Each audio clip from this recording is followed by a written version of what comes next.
Let me share my screen.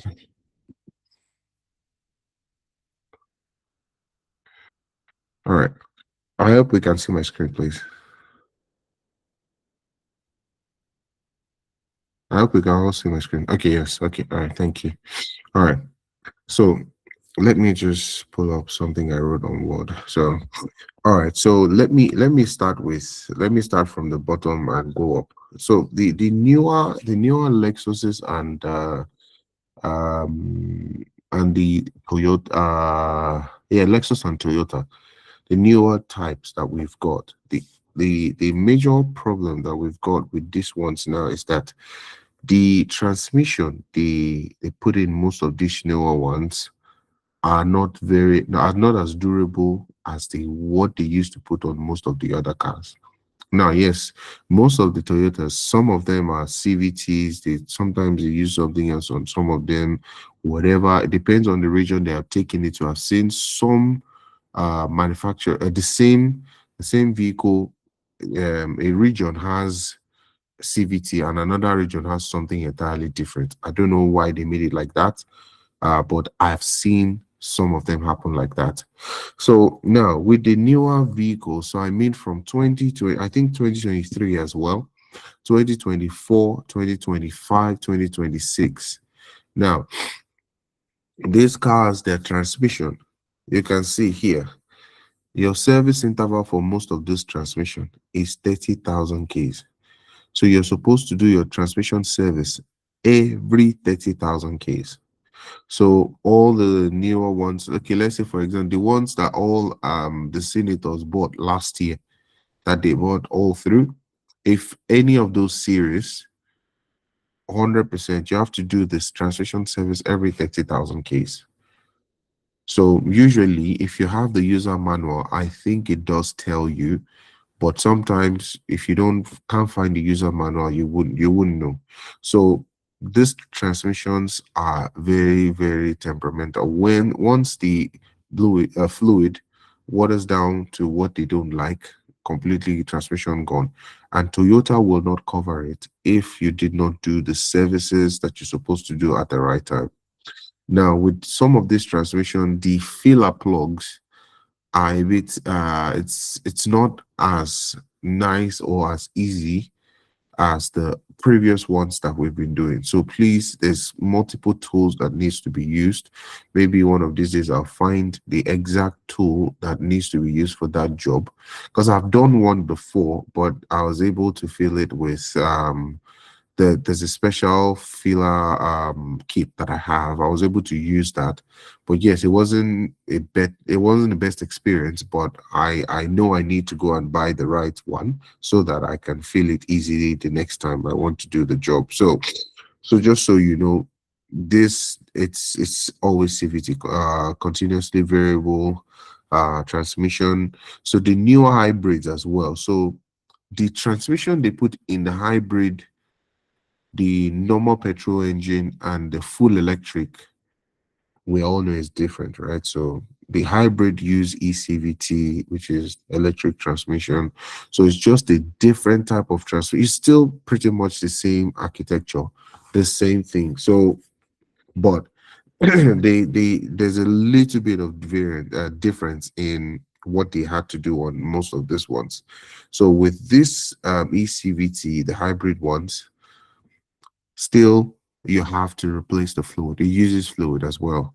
So still have to do it every 30,000 K. So regardless of whatever it is, as long as it is it's the CVT transmission and it's the newer Lexus and the newer Toyotas, there's not much you can do about it. Every 30,000 K is what you have to do. And then see manufacturer lifetime claim, all pretty much this is just telling you what the manufacturer wants, how they want it.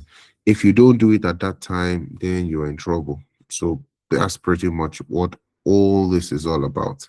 So other than that, I just thought to chip that in. So I hope that the transmission, the most people who have worked on these cars at these intervals that they've got, they've been doing this transmission service. So please let's use this to remember that we're supposed to do the transmission. So these are just the different types of the transmission. So you see from the 2009 they changed the transmission from 2009. So sorry, 2019. From 2019 they started doing using the newer CVT transmissions. So please, oh, still do it at 30,000 Ks. Don't bother saying, oh, it doesn't matter. I've used the car for another maybe 70,000 Ks. I've not done the transmission. The day is going to break down. It's going to break down completely. So it's not as durable as what we used to have. That whatever 200,000 Ks. Most people have never done their transmission services. I was one of them too. So I had a van that I've driven it for over 300,000 Ks. I think I've only replaced it twice or thereabout, and it still keeps going. So, but for the newer ones, you can't do it that way. All right. Now let's now go to like basic, basic. Excuse me. Let's now go to basic things to do when you're doing diagnosis. Now, I feel there was a lady that came up on the chat and said her, I think it's Nissan. Hey, it's a Nissan. I can't remember which variable Nissan it is. And she was complaining about the car while you're driving, you keep driving and then the car turns off. And the car turns on almost immediately. So if it turns off, she turns it back on, it was turn on and she'll keep driving. Now, in the group chat, 99% of every single person who spoke was talking about engine seat. Oh, maybe your timing chain is bad. Maybe your fuel pump. Check your spark plugs. Check your ECU. And I've noticed that there's a trend mostly that every single time a car doesn't start, they want to replace the fuel pump. And then there's 20 things that can make your car not start other than the fuel pump. Other than the fuel pump, there's a lot of things that can make your car not start. Now, if it's a fuel pump problem, it will crank, but it will not start. Then you know probably you have, it could be a fuel issue, it could be an ignition issue, it could be an immobilizer issue. It could also be a blown fuse, injector fuse, um, maybe fuel pump fuse. It could be a bad throttle body. I've seen a bad I think it was hold on. It was um, coolant temperature sensor. Bad coolant temperature sensor. And the car did not start. So this was on a Citroen. It was on a Citroen, can't remember. I think DX3 or DX4, thereabouts. That's the model of the vehicle. It couldn't sense that there's coolant in it, so automatically the ECU did not let the car start completely. It won't start, no matter how much you crank it. But once you put coolant in the car and it sees the coolant, the car will start straight away. So there's multiple things. You can have a bad timing. So as well, if your timing of skid tooth, it can crank and crank and crank because the cam and the crank cannot tell where each other are. It won't start. So you can have even as much as bad as oil, not let your car start. So there's a lot of things that could make your car start other than the fuel pump. Now, there are some car there's some vehicle manufacturers and there are some specific models that has major problems, especially Nissan. So the variants that I know that has major problems that we do here is Nissan Tida, Pulsar, Maxima. Most of the Duke, Nissan Duke, Misanextril. Uh, there's one more of that variant. All of that, they have one common problem. The common problem is crank sensor and cam sensor. Now, if you have a bad crank, it could cause exactly what that woman was complaining about. A car will start every time. Every single time you start that car, it will start straight away, but at some point it will just turn off. This same problem, Kia, Kia Cerato, Kia Rio, Kia Picanto has that same exact problem. Hyundai has that problem as well. So, but most of the time, we always go towards fuel pump. Now, that's why I said that okay, good. Now, let's talk about when a car is not cranking at all. What are the possible problems that you could face? So, you get to your car in the morning, no crank. You put your key in, nothing. This one is not, it's cranking now. Before it cranks, there's nothing, it doesn't crank and all of that. So the possible thing that could be the problem, usually, first things first, regardless of whatever you want to think in your life, always check the battery first. That's the starting point of anything. The battery is the one that supplies everything in your car. So if the battery is dead, nothing will work. And I think that majority of the maximum voltage most thing in your vehicle is about 9 volts, and your battery is a 12.6 volt system. So you have to have something greater than 9 volts in order to start the vehicle. So always check the battery first, regardless of anything. Please check your battery. If you Once you have checked your battery, the next thing, there's only 3 things that actually start your car. 4 things, I'll say 4. Yeah, which if I say ignition, it means it contain we were putting that together with immobilizer. So once it recognizes the key, which is your immobilizer, once you put it in, it recognizes the key. One job done. It turns, right? 2 job done, which is ignition. Second, the third thing is your battery. Battery sends power to voltage to the starter. Starter starts the car. Before anything, those are the 4 things that you need. So if the car doesn't crank, doesn't start, those are the places you're supposed to go first.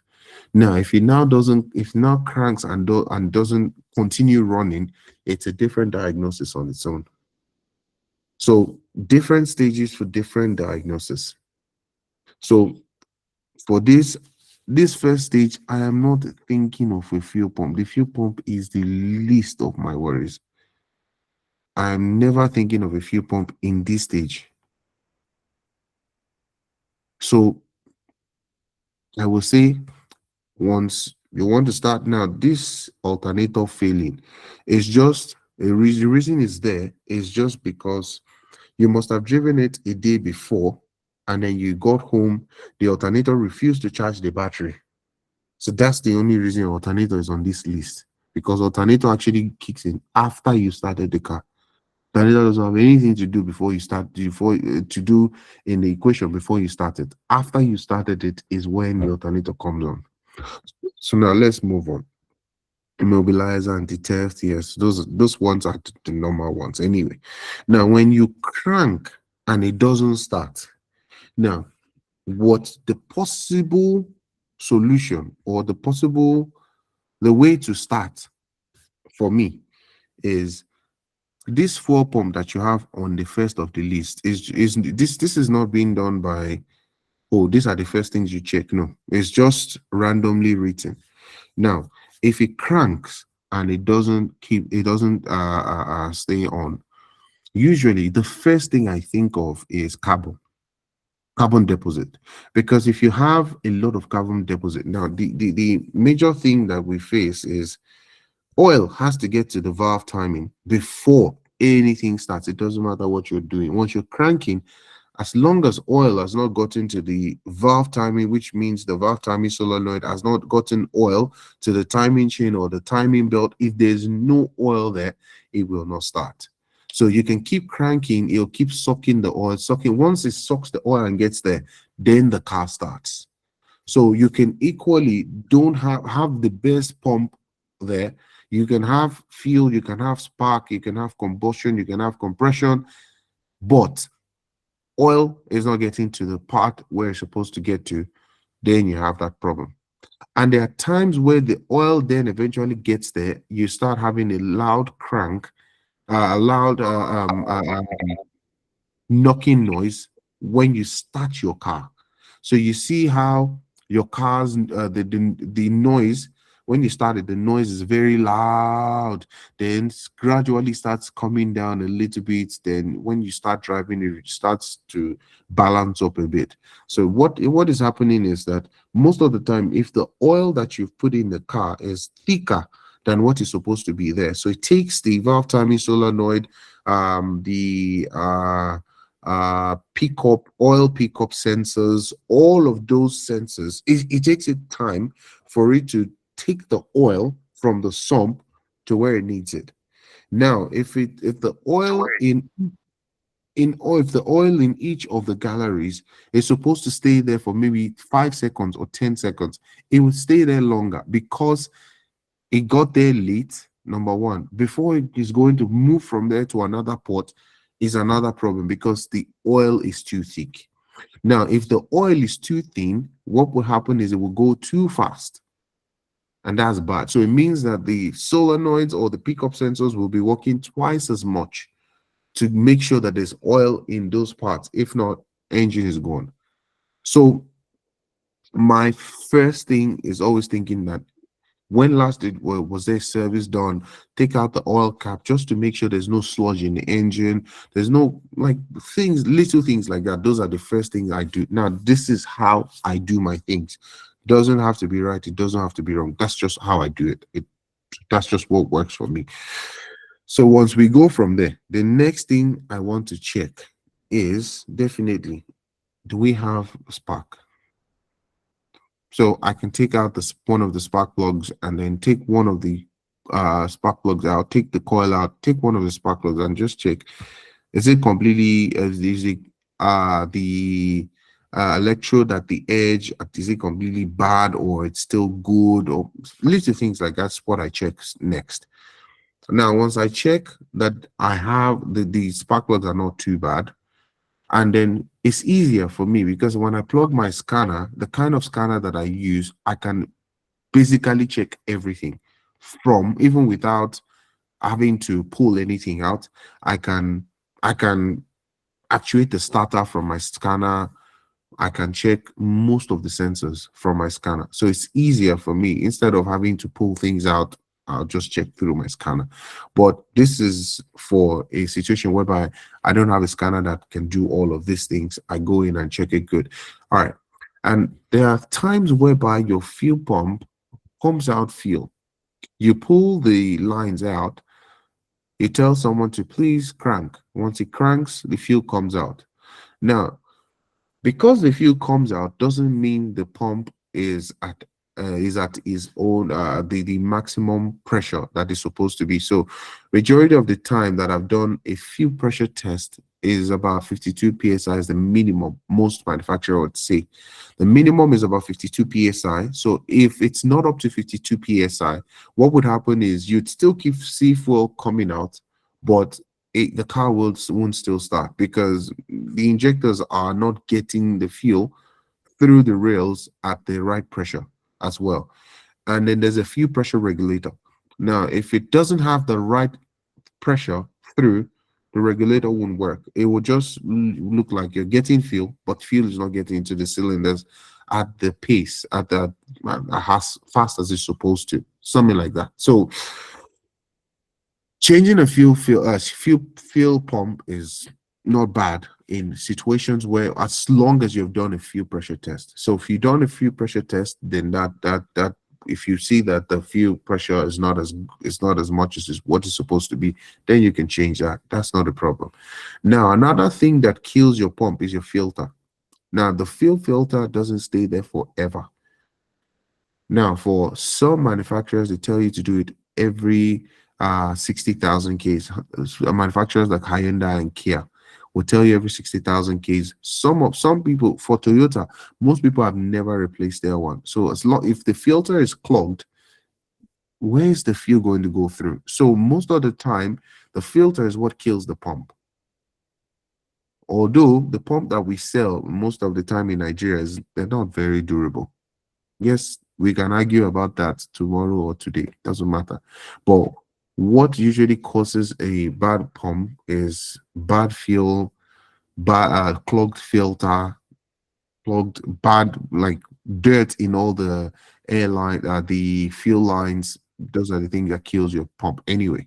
So the next thing you want to check are your injectors. Now, how I check the injectors. So for the spark plugs, so ignition coils, if I have a misfire, I have a simple way to check it. There's a ignition coil tester that I have. You just place it on each of the coils. It'll tell you the voltage that's coming through them. And once you see the voltage that's coming through, that each of the coils are given through to the cylinders, you'll see the one that is completely dead. You'd see the difference between all four coils. So the whichever one that you see is lower, that's your bad coil. So instead of pulling things out, that's the tool I use for that one. Now, if I have an injector problem, I use a Noid tester. It's called a Noid tester. So the Noid tester is, let me see if I can just show you what a Noid tester looks like. Noid tester. Noid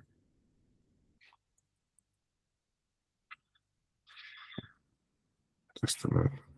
So this is what a Noid tester looks like. Now, this Noid tester, all you need to do is plug just one of the pin. It's the same. You'd find one that is the same connector as your injectors. You just plug it in. So when you crank the car, the Noid light comes on and off. If it stays on, there's a problem. If it doesn't come on at all, there's a problem.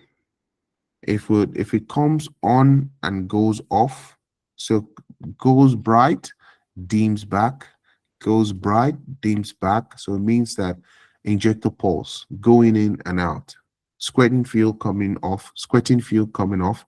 That's exactly what you want to see when you're doing a Noid, when you're using a Noid tester. So that's the best way to test an injector. Unfortunately, other than that, there's not much you can do about it. So when I test my injectors like that, then we know then we're all good. Now, there are a couple of things that are not on this list, which is throttle body, because don't forget your throttle body is the one that actually like holds your idle. If your throttle body doesn't open, there's no way the car is going to idle. If it's completely stuck closed or stuck open, whichever one it is, it is exactly the one that holds it. There's an idle control valve in the throttle body. So when we had carburetors, we had the idle control valve separate. Some manufacturers have an idle control valve separate still. It's not inside the throttle body, but most manufacturers have it inside the throttle body, especially Toyota and Lexus. Everything is in one unit. So if that doesn't work, there's nothing to hold the idle. So you crank the car and it won't stay running because there's nothing to hold the idle when it starts. So it would look like it wants to start and it will go back off. Now, this idle control valve, the throttle body has a fuse. Most of the times the fuse has blown. There's a fair few time is usually the fuse for some of the Toyotas. So I've seen a lot of Corollas, a lot of Camrys that have this problem. So the throttle body fuse, which is there's an EF5 fuse, ETC, sorry, electronic throttle body, ETCS. That's usually what the fuse is called, electronic throttle body. So that's once that fuse is blown, no more throttle body. So the car will crank, and crank will not stay running. So once a car crank starts goes off, you want to check that first before you do any other thing. It's not a fuel problem, it's usually that throttle body. So because if you put in another way, usually easiest way that I usually find out if I have a fuel problem or I have something entirely other than fuel is there's something we call carburetor cleaner. The carburetor cleaner that we have in Nigeria, it doesn't work. I've tried it before, it didn't work. So but the one that I brought from here worked. So how we do it is we squirt some fuel in your throttle body and put everything back in, take the airbox off, put a little bit of throttle body just to run the car. So when I start the car will start. If it's a fuel problem, it will still keep running until the carburetor cleaner that I put in is completely dry, then it goes off.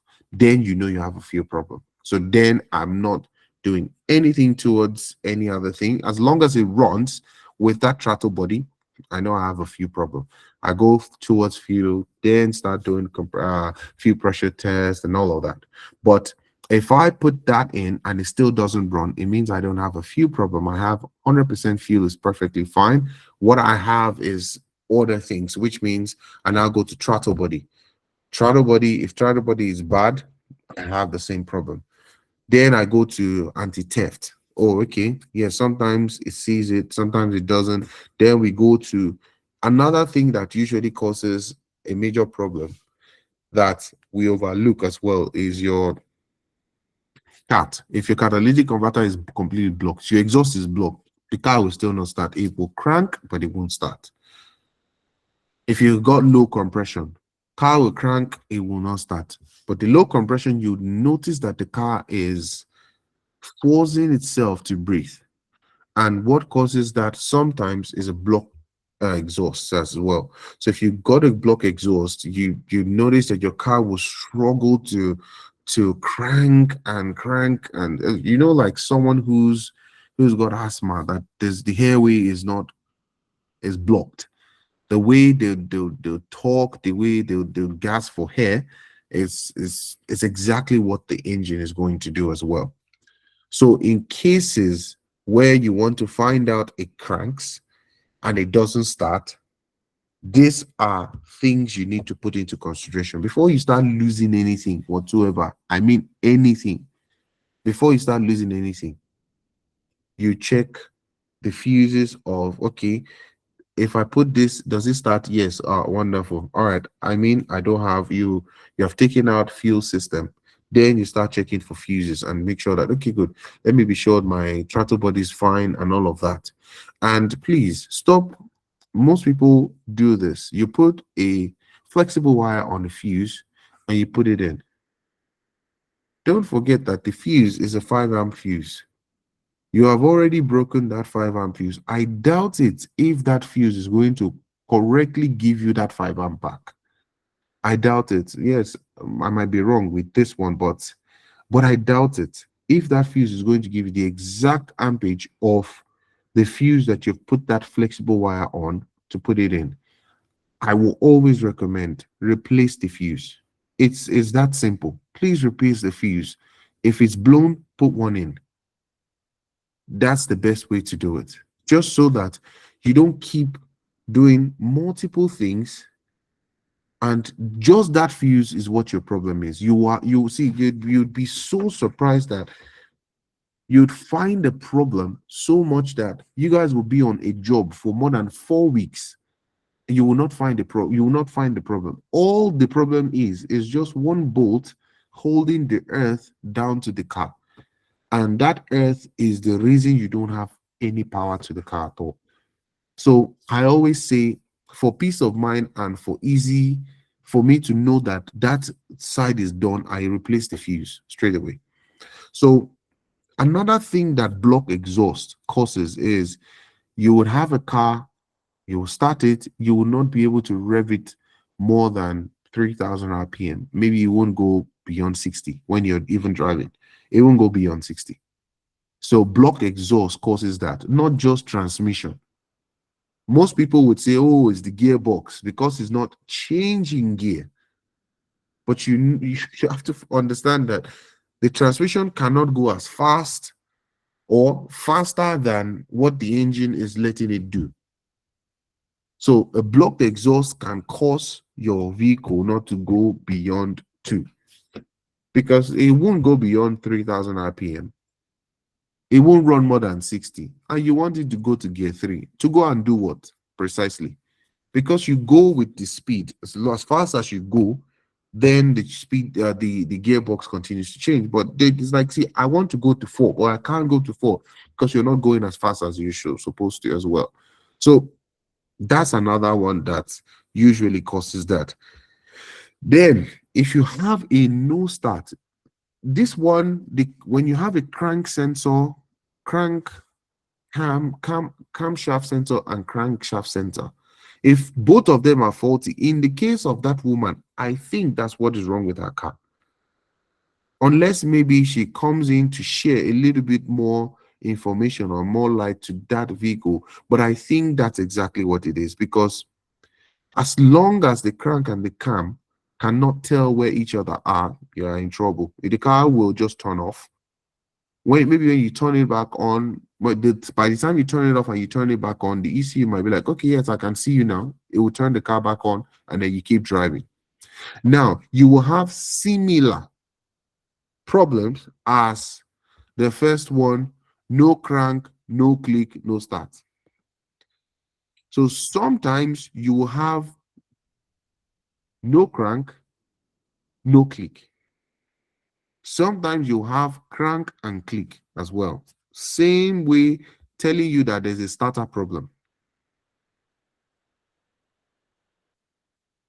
So most people will go straight to replace this starter motor, but that's not your problem. It could be the crank. So I will always say, make sure you scan the car, use your scanner, check. If you have any code relating to crank or camshaft, the car will not start. So you already know that it's not a starter problem that you have. You only have a crankshaft or camshaft position sensor.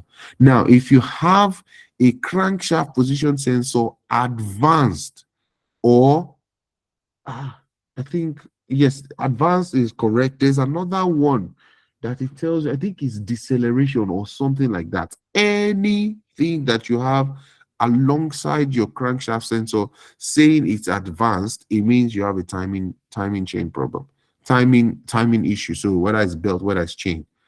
So it means either the timing belt is damaged, or the timing chain has skipped a tooth, or 3 or 4, whatever tooth is it can skip. That's a timing issue. So you can equally, but if you have maybe voltage issue, inputs too high, input too low for the crankshaft sensor, then you have a crankshaft sensor problem. You replace it, it will fix the problem. So you can see the difference. You have to have a particular problem for you to know where you're going. So you cannot just automatically think. You can see that it's only one instance that fuel pump comes up, not in all instances. Just that one. If it cranks, you put a cabin clean, it starts, or you put fuel in. Yeah, you can spray fuel, a little bit of fuel in, and the car starts. You have a fuel problem. You go and solve your fuel problem. Now, if you have an earth problem, earth means that the negative wire, there's something wrong with it, maybe it's broken or something. You will have the same symptom as though you have a crankshaft problem, and equally if as if you have a fuel problem as well. You will have both of them, and sometimes you have this first one as well, because there's no earth. The earth doesn't ground anything, nothing works in the car. I did a, we call them holding V Commodore. So it's an Opel as well. So for Europe is Opel. Now, this car clicks. It you turn the key, it just clicks. Nothing else. That was 3 weeks ago. I did that, nothing happened. I tried and tried. So only for me.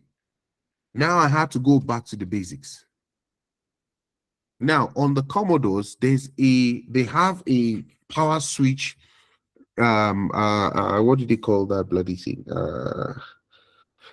It's attached to between the jump starting switch just inside the engine bay and the fuse box.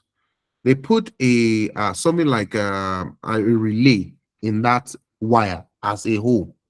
So that problem could be caused by just that relay. If that relay is blown, check that relay, everything was fine.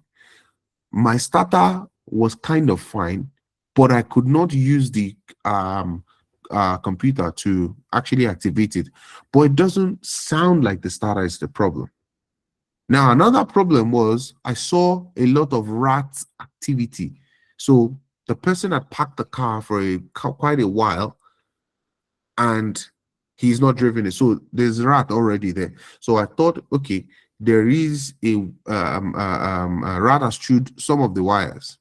Look through all the wires, they were perfectly fine.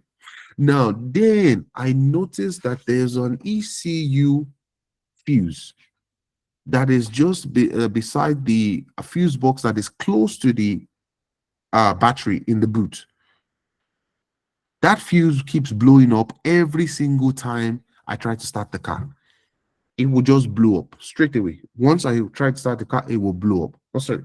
So then I had to go find all of those problems. Eventually, I found what the problem was. It was an earth problem. Cleaned the earth, put it back. Still did not start, but that fuse stopped blowing. If you can guess what the problem is, the problem was just a 2 amp fuse. The 2 amp fuse was for ignition switch.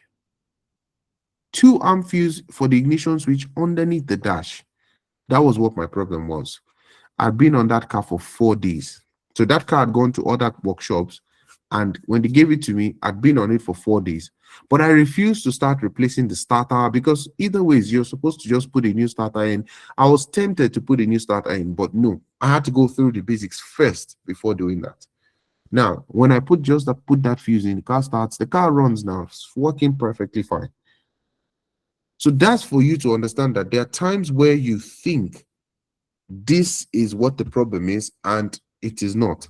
I currently have a van, a Toyota Hiace right now with me that has refused to start for the last 4 weeks. And everything that I'm telling you now, I have done it. The car has still not started till today. So it doesn't mean I don't have some terrible problems that I don't even have a clue how to solve them to. It happens. Like, no, everybody have that one car, and you sit down. And I've given this car to people who have been in the industry for more than 40 years. They still couldn't find what the problem is. But I am close to the problem.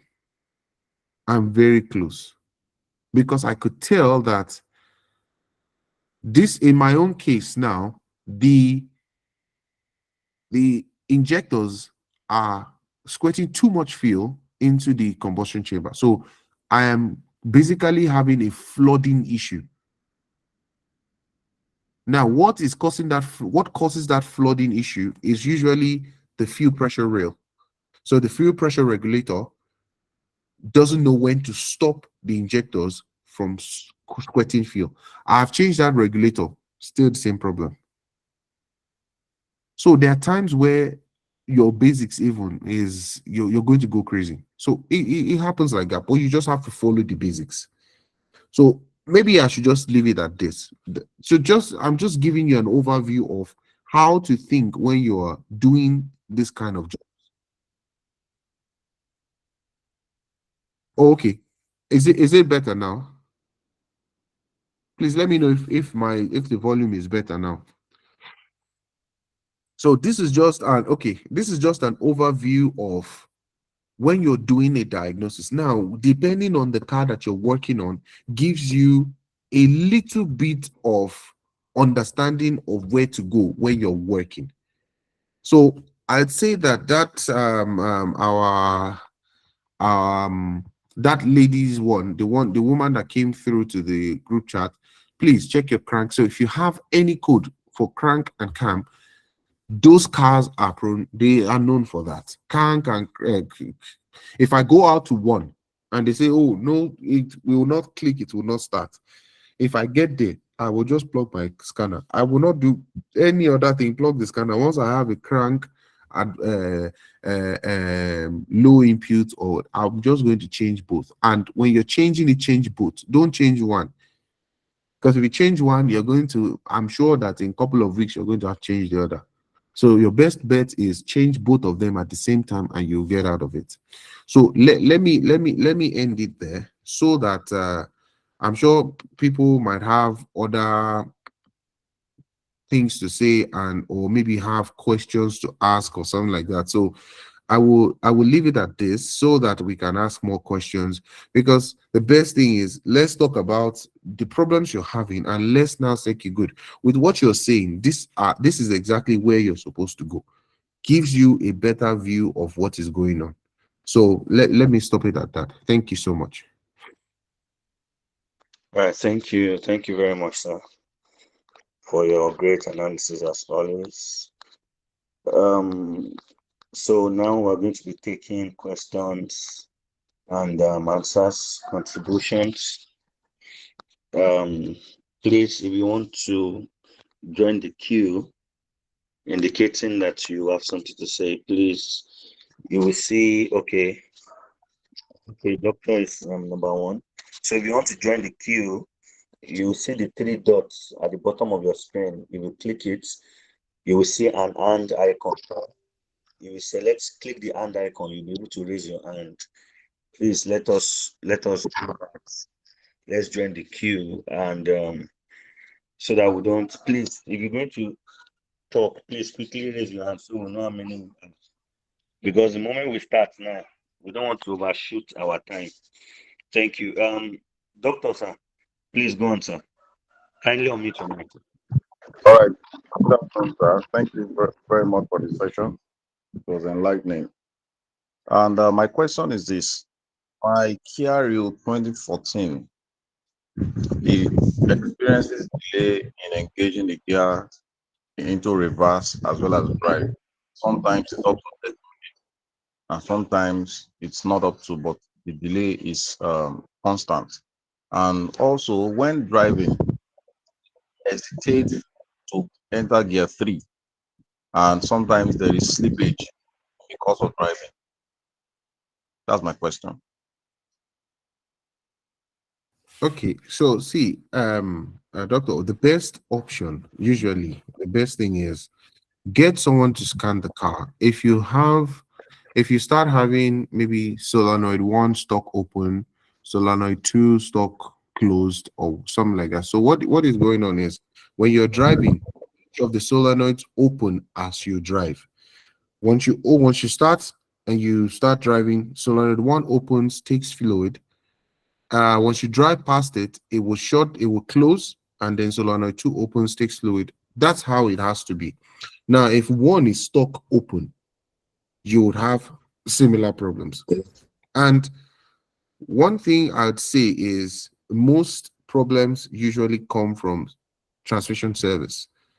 So I think go in and do a transmission service and see if, tell them to take the sump off, replace the transmission filter as well, then put the fluid back.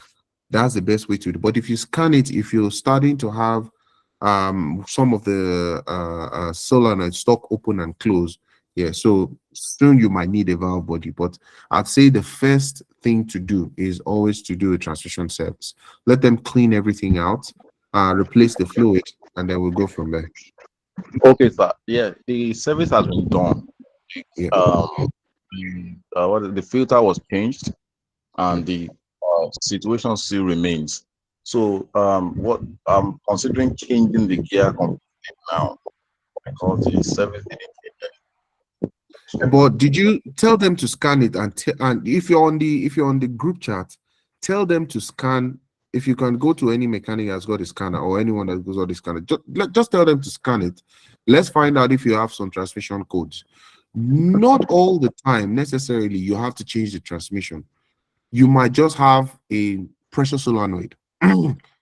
I've seen a car that just has a pressure, one of the transmission pressure solenoids, which is outside the transmission. It's not even inside. That the transmission just refuses to change on time. Wheel speed sensors causes that as well. Because if you can't, the transmission can't tell the speed of the vehicle, no problem. There's not much you can do about it. So get it scanned first, please, sir. So that we're saving you money instead of telling you to go and do the most expensive thing you can do. yeah, because someone tried to scan it. He said he didn't see anything on the dashboard to scan. That's why he didn't scan it. I told them to scan it. I went to one of the petrol stations and I told them to help scan it. So he said he didn't see it. He checked the dashboard. He didn't see anything on the dashboard. So he said, It doesn't matter. uh, Somebody must have taken it off. So, are you in Lagos or you're in Abuja? Lagos. Lagos. I'm sure Yes. if you're on the group chat, there's somebody Oh, here that is in Lagos. Call any of the guys. Maybe car diagnosis report. I think it's in Abuja. GNII is in Lagos. So pick one of the guys. So there's some guys that you can go to in the group chat, especially GNI in Lagos. There's a couple of guys in Lagos. I just can't remember their names now. So go to them, let them scan it, and let them come back on the group chat and just put it on. We usually just help like that, and we just tell you what the problem I'm is. not on the chat. Sorry. I'm not on the group chat. Okay, so please, Bamidele, just post the link. So you just click it and join, and then anybody that's in Lagos, any of the mechanics that are in Lagos, you just go there. They will scan it and then they'll tell you what it is. Oh, Yes, sir. thank you very much. I appreciate your help. Thank you. All right, sir. Thank you, sir. All right, thank you, sir. Mr. Car Diagnostics report, sir. How are you today, sir? Are you there, sir? I'm very well, and you? Good evening, Very sir. well, very well. Good to have you again, sir. Yes, it's Please a go pleasure on, to sir. do this. Again, Abuja, good evening. Okay, your place is good morning, right? Yeah, good morning, sir. Well done, sir. What else, sir? Yes, sir. How's the work going over there? We bless God, sir. Thank you, sir. Okay, thank you so much for your lecture. Do appreciate you all the time. Personally, I appreciate you all the time. With the knowledge on the automobile. Now, before I ask my question, and maybe something you can do, this guy that talked of, yeah, most of these guys, they will blind instrument cluster. Yeah, They blindly, there might be no feedback from them. yeah, If you put a scanner, then I've also seen the technician scan and it was interpreting something different. I just laughed that day before I did the scan and I forwarded. Then some of them cannot scan and share the scan report.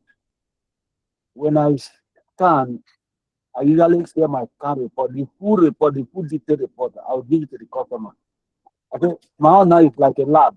If you like, if you want me to use it, I'll go ahead. But if you don't take this kind of report to any good person you know that can interpret it. But if they cannot interpret it, fine. If they are around, let me attend to you.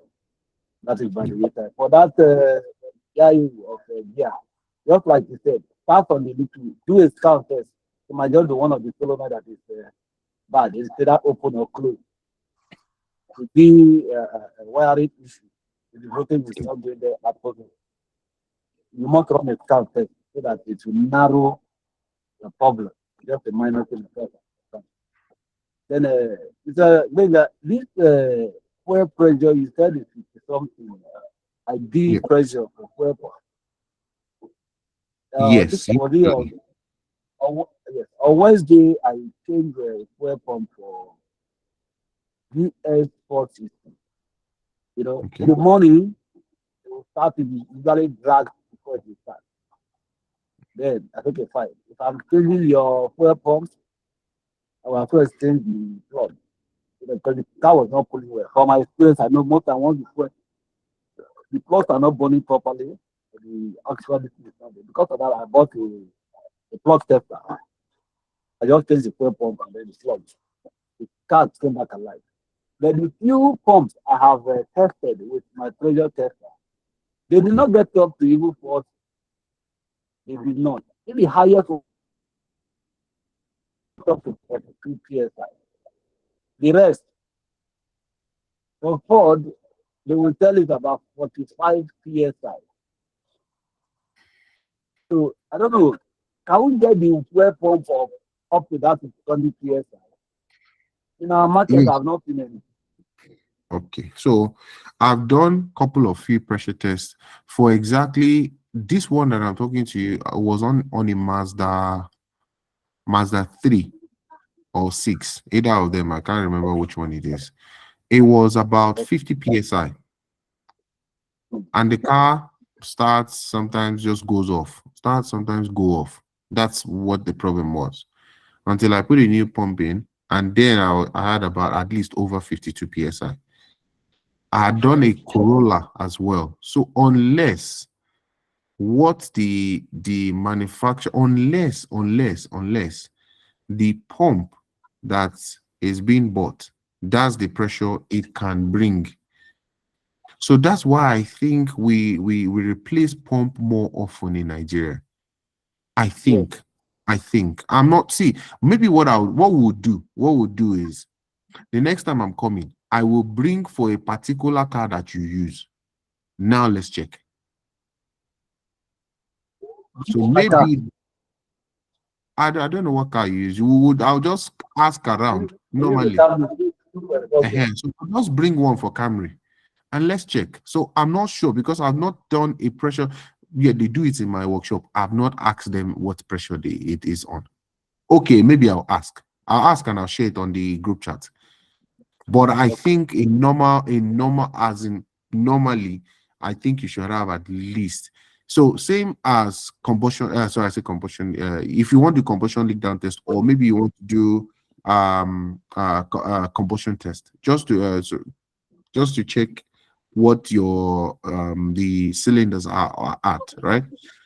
A proper, like a good compression test, I should be having at least minimum 145 psi on the gauge. So if For I, cylinder. yes, if you don't have that much compression, the engine is on its way out as well. So that's how we know that the valves are weak, the piston, the rings are on its way out, something like that. So I think you should have a proper compression. Yeah.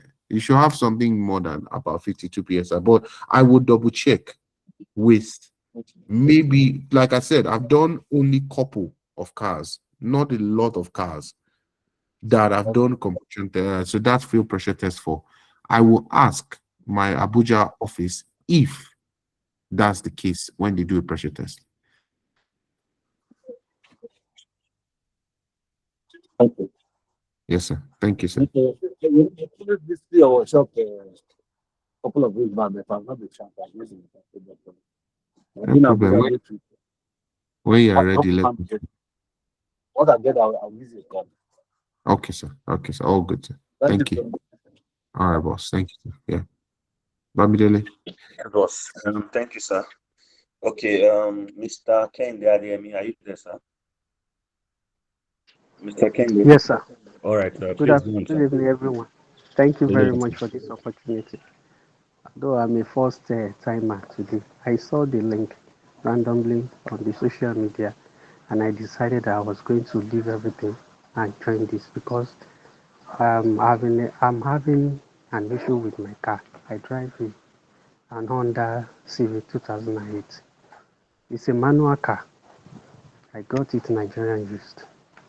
But what I have been experiencing since last year, October till now, is that when I'm driving, when I'm moving, probably on the highway, by the time my high RPM gets to 2, when it's about to cross that 2, my check engine light begins to flash. And once I experience that, the car will not move well again.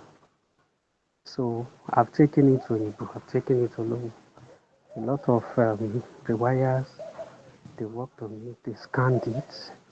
They asked me to change. I've changed virtually almost all the sensors, oxygen sensors, because they were telling me that it's a wire problem. Fuel pump, plugs, many a time, inject coils.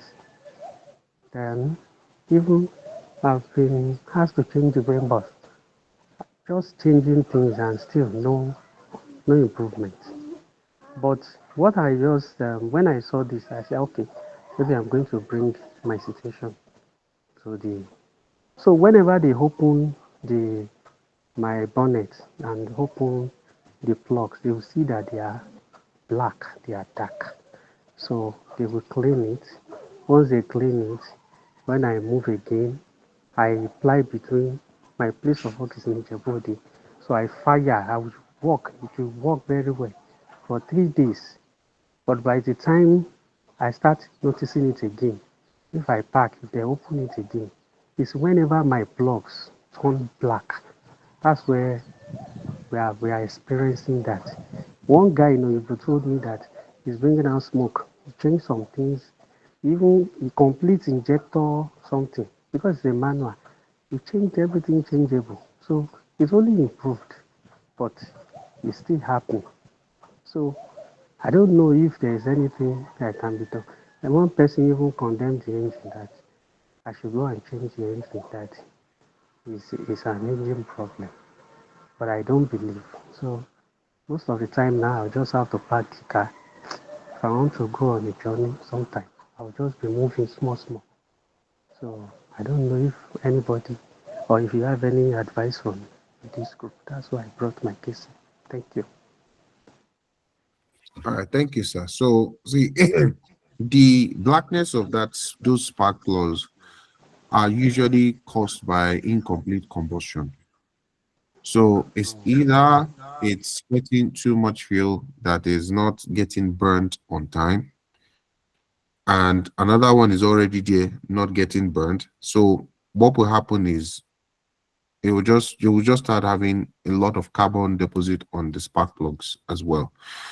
So, but in saying that, like I said, please, if you're in Lagos, if you're in Lagos, get maybe car diagnosis report.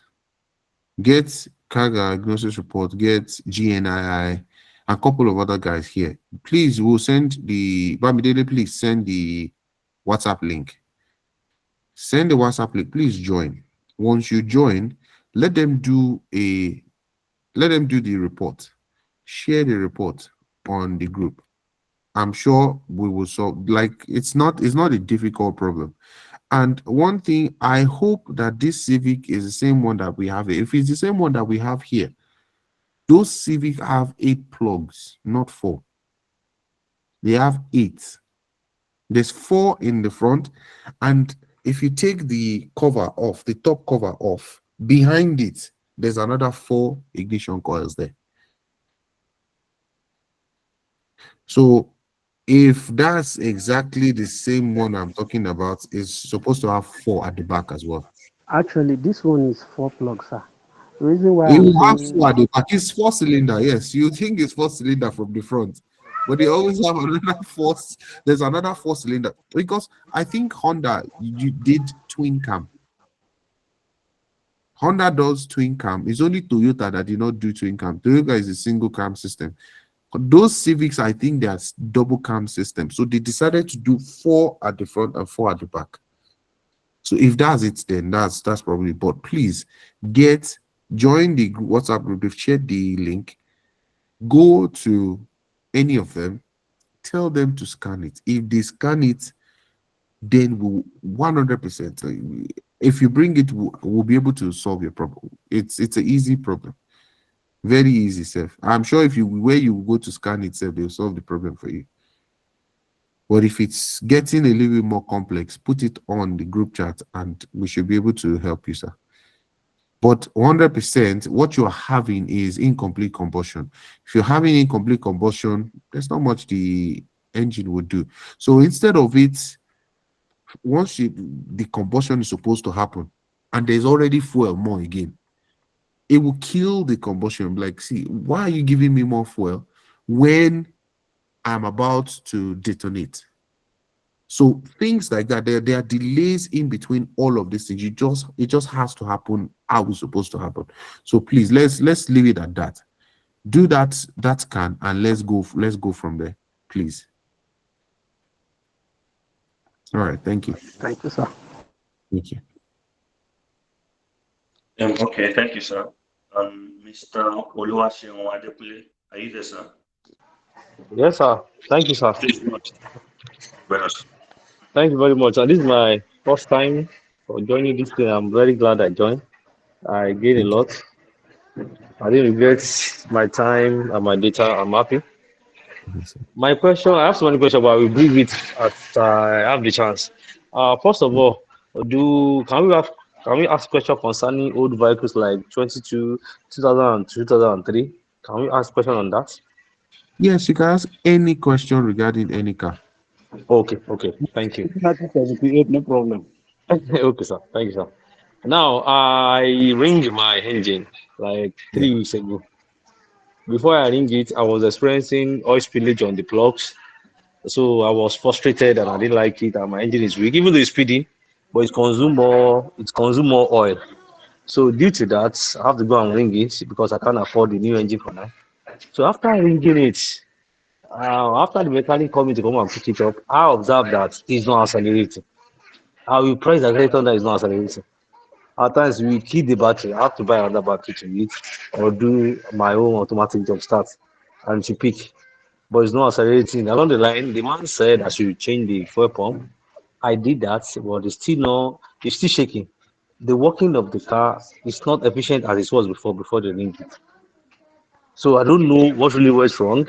I've changed the the ear plug, and the man also said that he changed the one of the coil attached to one of the plug.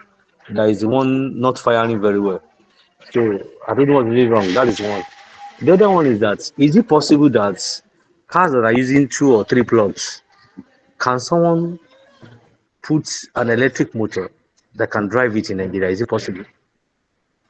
And what can be the cost? So that is my question for now. Thank you, sir. Okay. All right. So for the let's do the first one first. So this is the problem with the ring. I was going to talk about this head gasket replacement, engine overhauling. I was going to talk about it today, but I just felt like, see, let's talk about diagnosis because of the long messages we've had on the group chat. So see, this is the problem that we face. Now, when they say they ring the engine, right? They pull the head off, pull this off, pull that off, and when you do that, once you're putting the valves of the rings, the cam, most of those bolts are not reusable bolts. You're not supposed to reuse them. You're supposed to change them. They're supposed to come with the kit of the valves that you buy. You buy it, it comes with all the bolts again, because most of the bolts that goes on the head, don't forget the head is aluminum. So it is very, very thin metal. So once you put those things together, 100% it is going to stretch. So once it stretch, the more you reuse those bolts, the more stretched it becomes. So as it is now, you already have a damaged head because they keep reusing those bolts.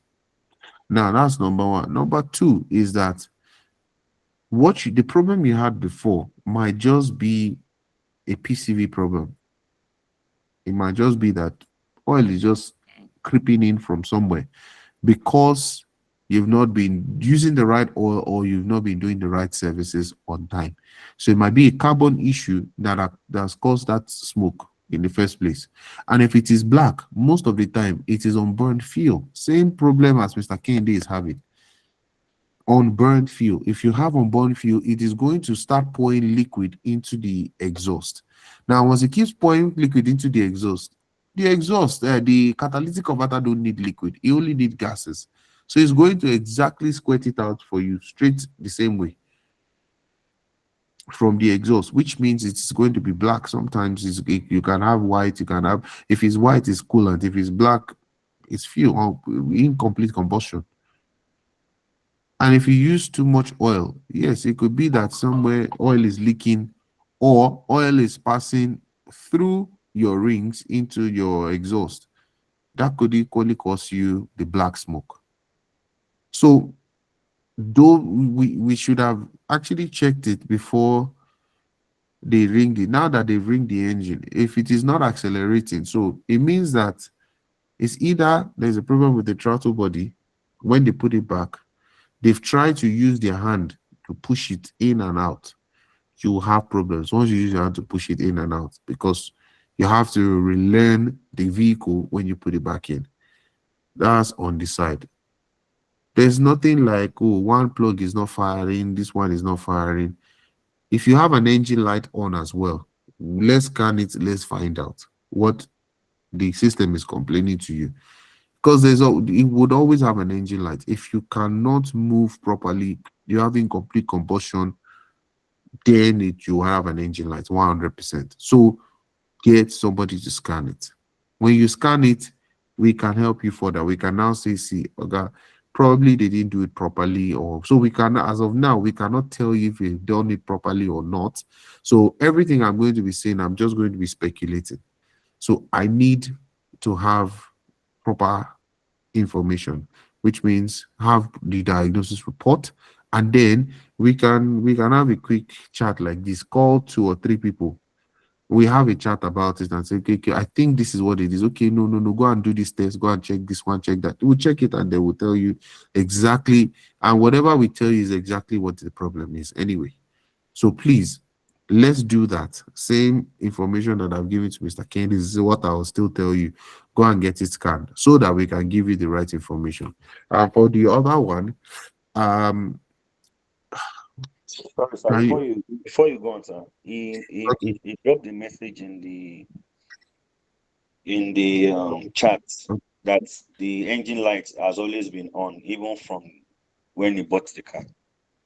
and so engine light being on, because it has always been on, does not mean that you've not added more codes to it. So the first code that probably keeps it on might be there's no catalytic converter or there's no O2 sensor. But the more problems you have, it doesn't really, there's no two engine lights that can come on. It's still that one that will just still be there. So go and rescan it. Let's find out.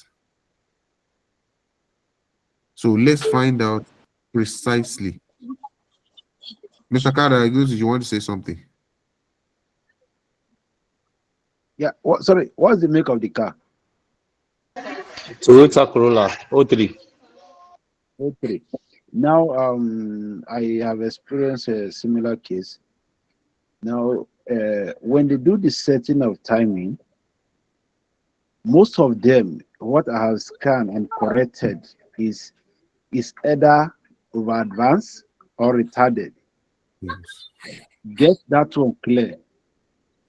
Once that one is clear, then, like Mr. Benga said, relearn the car for that particular fault. Not until we get the scan report, you will not be guided correctly. Get the scan report to know whether it's timing over advanced or retarded. From there, we can guide you. Thank you. So, bros, that's exactly, because if not, we'll just be speculating for you and tell you 500 things. But yeah, we might still be wrong by not having the proper diagnosis. So please get it scanned. If you want to go to Mr. Car Diagnosis, join the WhatsApp group and ask for his number. Go to him, he will do it, and then he can then say, okay, good. With what I'm seeing, this is exactly where I think the problem is.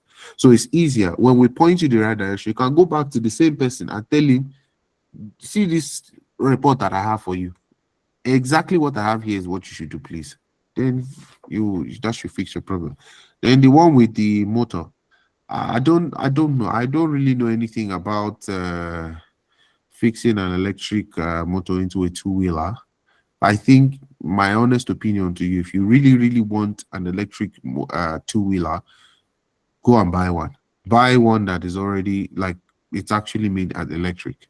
Don't start converting whatever, because it's just going to you're just going to mess up majority of the things. People will tell you they can do it, they'll do it and it will not work properly. So just go and get one that is already electric, please. That's my honest opinion about that one. Because but I don't know anybody that does it in Nigeria anyway. So I hope I've answered your question, sir. Mr. Oluwasho. Yes, sir. Thank you, sir. All right, thank you, boss.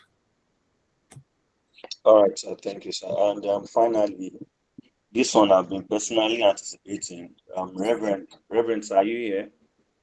Yes, sir. Yes, sir. Yeah, please go on, sir. Thank you so much. I want to appreciate all the engineers that intervened in the car issues the week when I was on the platform. Yesterday was a text run of all the corrections I made on the car.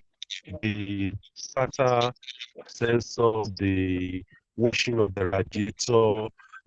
I've done all that. I told you about the car. I've done all the nozzle cleaning, nozzle washing. The pressure was okay. I changed the pump to higher one. Like in layman language, they said this plug, the pump they were giving me can power eight cylinder, eight plugs car. My car is 6 cylinder. So I traveled yesterday to Ogun State with the car. And I just decided that I would not be on AC throughout the journey. Smoothly, I drove from Ibadan to Ijebu, from Ijebu through the express or to Italy, Ijebu, Italy, to pick my daughter in school. And there was no issue at all. The car didn't stop.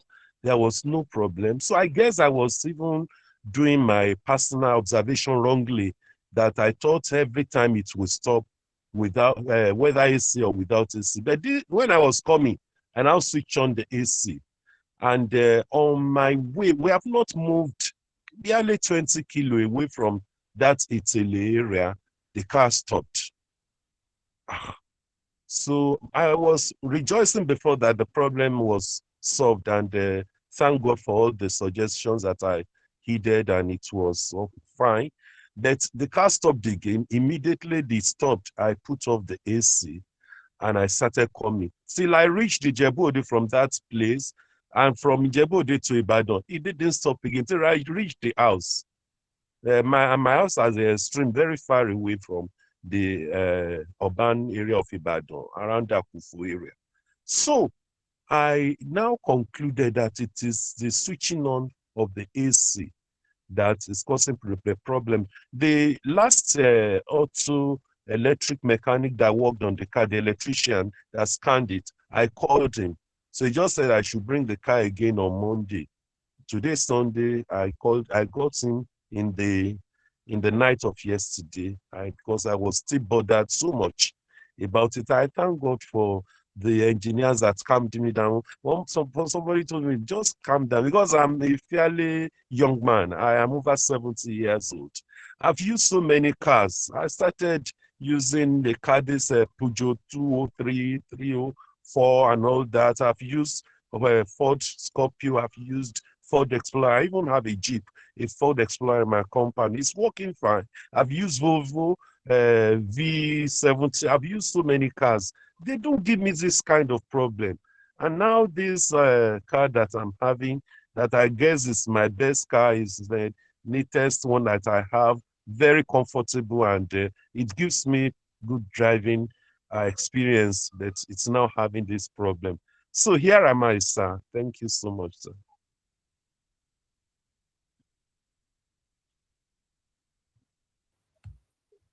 So see, I think it's a myth, right? My organs, please correct me if I'm wrong, right?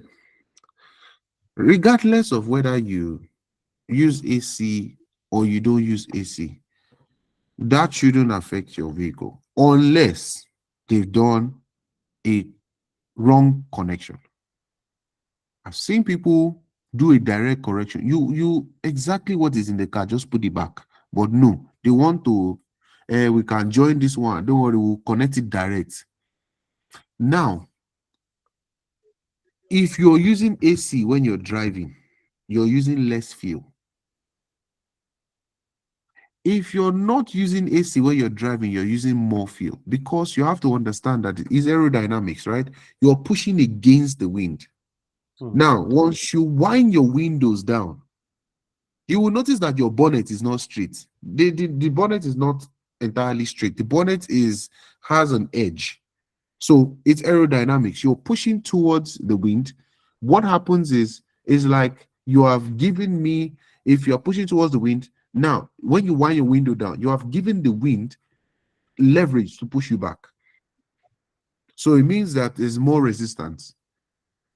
But once you wind your windows up, no resistance, nothing. And don't forget, AC uses gas. It's just the gas that you are fielding that it is using. You have an evaporator. Gas goes there, converts it to steam. Your blower blows it. That's it. That's all you are doing. Now, if you're using heater, is a different case, because heater has to do with uses your coolant, brings your coolant, put it in, and then use the blower, turns it to steam. Now, but your AC uses a compressor. Now, the compressor doesn't necessarily put pressure on your engine. Doesn't mean it doesn't, but the amount of pressure it puts on the engine is not a lot.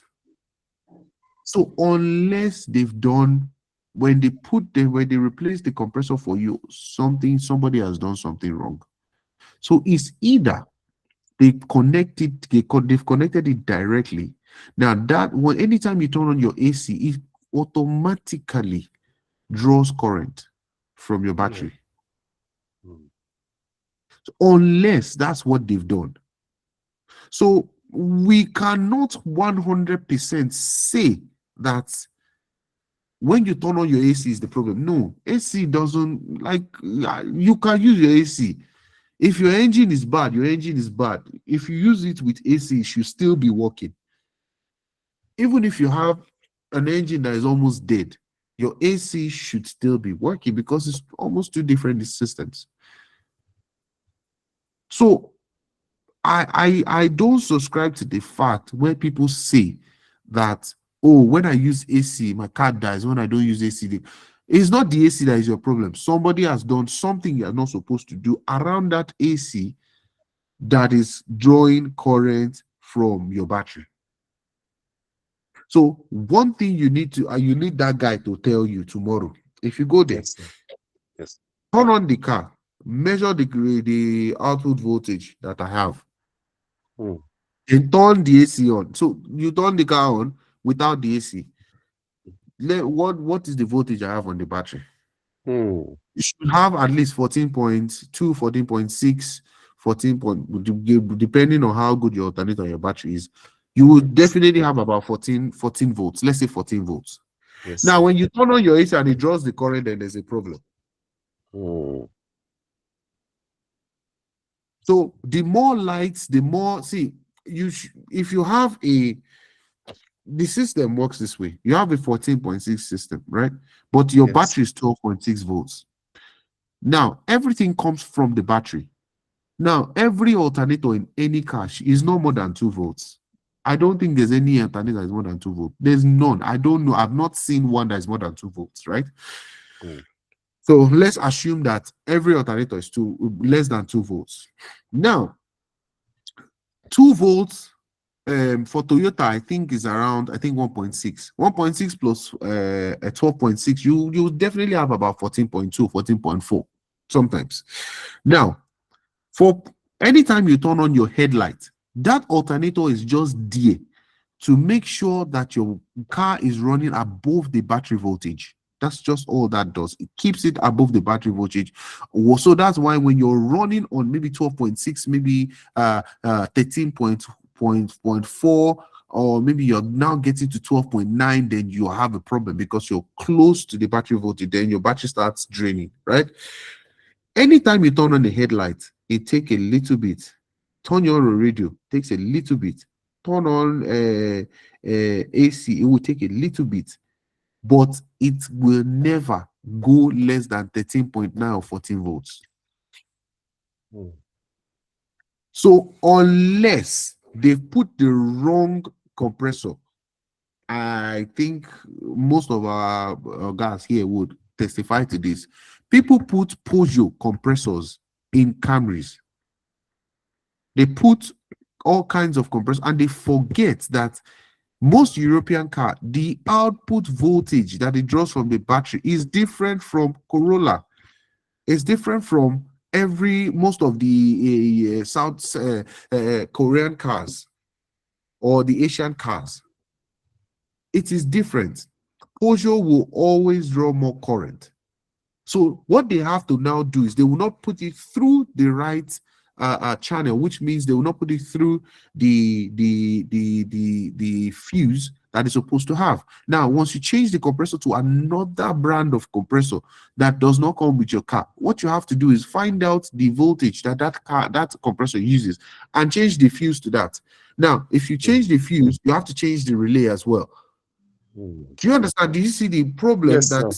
that is between you replacing the wrong compressor on your vehicle? So now they put the same exact Peugeot, they now connect it directly. Now, once they connect it directly from the right source, it means your fuse and your relay that is supposed to be cutting the power back and forth is not there working. It's just dummy standing there. So if you keep drawing current, the system will shut you down straight away and be like, see, I don't understand. I'm getting somebody is drawing too much current. And if you started this webinar with us, I said that maximum every single sensor on your car will not draw more than 9 volts. None of them is more than 9 volts. None of them is more than 9 volts. Yes, sir. So if it is not more than 9 volts and something is drawing more than 9 volts that is supposed to draw, then there's a problem. So tell the guy, measure the voltage. Don't on the ACO, measure the voltage. Start the car. Yeah, measure the voltage for me. Guy, you have like 14 volts. No problem. Turn on the AC.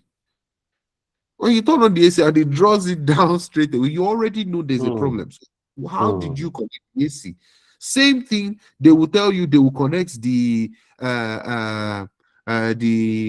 fan directly. Why? Why are you connecting it directly? It's not supposed to be on all the time. I hope yours is not like that. It's like that. It's like That's that. the problem. But So one thing I want to say, sir, about the compressor too, was that I changed the compressor about 2 years ago. And the problem was not there after I changed the compressor. I was still enjoying the AC. They said the previous one was not pumping enough gas, and so the cooling was not sufficient for me. And you know, the car has all these other outlets of AC for each seat in the car, about 7 passengers seat car. So I decided to change the compressor. And since then, I've been enjoying the car with that new compressor. It hasn't been stopping. I've been taking it on that same journey since my daughter was always there. So over 1 year now. And I've been enjoying it until recently, late last year, when this problem of stalling me, getting stopped on the road started.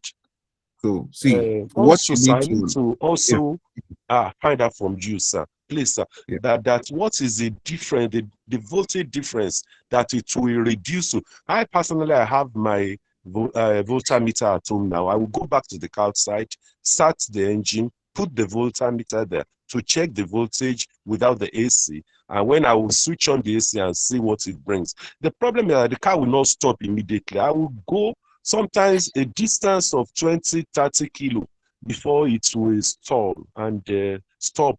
And it creates a lot of danger for me. The brake will stop working. The steering will be stiff. Everything will just, and sometimes it will make my heart to jump out. There's a danger, and I have to stop and park, put it on park it's an automatic drive car, and then start over again. It will start almost immediately, and I will still keep on going. But yesterday I discovered without using that AC, I don't have problem. Yeah. So So yes. usually what I've noticed with when you put the wrong parts in the car, it might not start almost immediately. So if it draws that very terrible current and your battery can withstand it, your alternator can withstand it, what will happen is it would keep working until your battery cannot take it anymore and be like, see, I can't help you. Yes, you're drawing too much current. I can't help you. I will just shut everything down if you keep doing this. So I'm not saying that's exactly what the problem is. I'm just saying this is one of the problems I have seen that usually happens. So your blower fan should never be on all the time. It only turns on when you are changing coolant. When the coolant is going, the hot coolant is going from the engine out into the reservoir, then the fan turns on to cool it down in that process. That's all the fan does. And when you turn on your AC, that fan constantly stays on. Immediately you turn on your AC. So just so that it says, okay, well, now we have more pressure. Yeah, now let's make sure everything is cool. That's why that fan stays on when you turn on the AC. If you want to know your fan is working, they tell you, oh, God, your fan no dey work. Just turn on your AC. The fan should come on. If the fan doesn't come on immediately, then the fan is bad. But if it comes on immediately, it's fine. Do you understand? So yes, sir. If the fan stays on all the time, it's already putting more pressure on the battery. And if your alternator is not, there's some alternator that is like 1 volt. They don't necessarily need a lot because they know that the car doesn't need a lot to actually keep the battery. So, but once you start putting this much pressure on that one battery, don't forget that the alternator doesn't necessarily charge the battery. So it will take your alternator about a week plus to charge the battery full. So it means that a week plus of you running the car from morning till night, leaving it running. So there's a couple of things that we might be doing wrong. So we just need to go back to the drawing board. Let them go and correct all of these things one after the other. Then it's easier for us to now do proper diagnosis. If they have not done any of these things and you're talking to us now, I'm sure that a couple of people will be like, okay, I think I've seen this problem before. This is where. But as now that they've altered most of these problems, where do we start from? Thank you, sir. I will try all that. Use a voltmeter to check. Once the voltage is different, when you turn on that, then there's done something wrong. Definitely done something. Unfortunately, there's not much you can do unless you go and correct the whole thing that they've done wrong before we even know where to go. Okay, sir. Thank you so much, sir. I'm grateful. Thank you. Yes, Thank you, sir. All right. All right. Yes, sir. That's the best. Okay, thank you very much, Sas. I think that will be all for the questions. Read the one on the on the message. chat. Yes. Okay, Yes. I didn't say that. As regards the man who said the car goes off on AC, is it not possible that the AC compressor is locking up and gripping the engine ends, killing it or making it go off, sir? I think that's a question.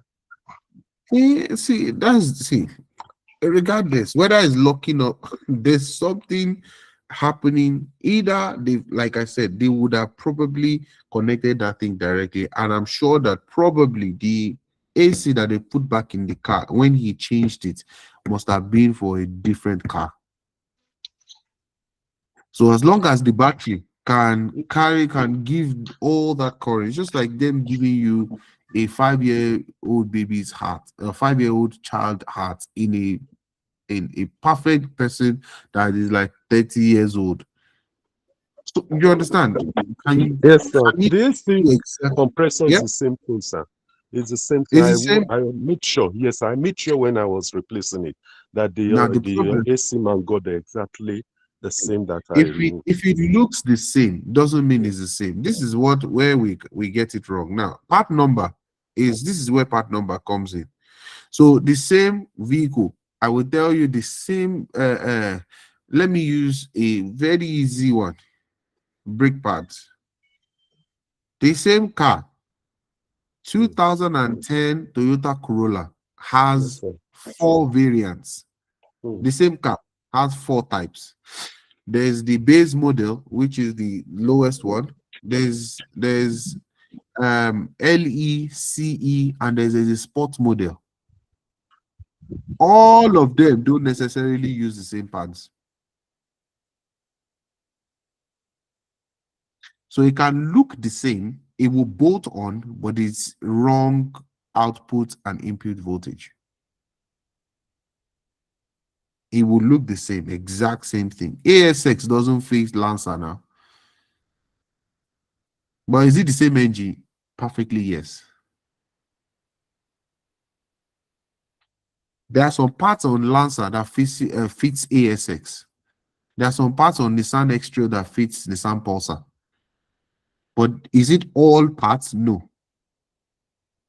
So it can look the same. So I'm not saying maybe it's not the same or it's the same now. Now we are just being objective. Say it can look the same, but not the same.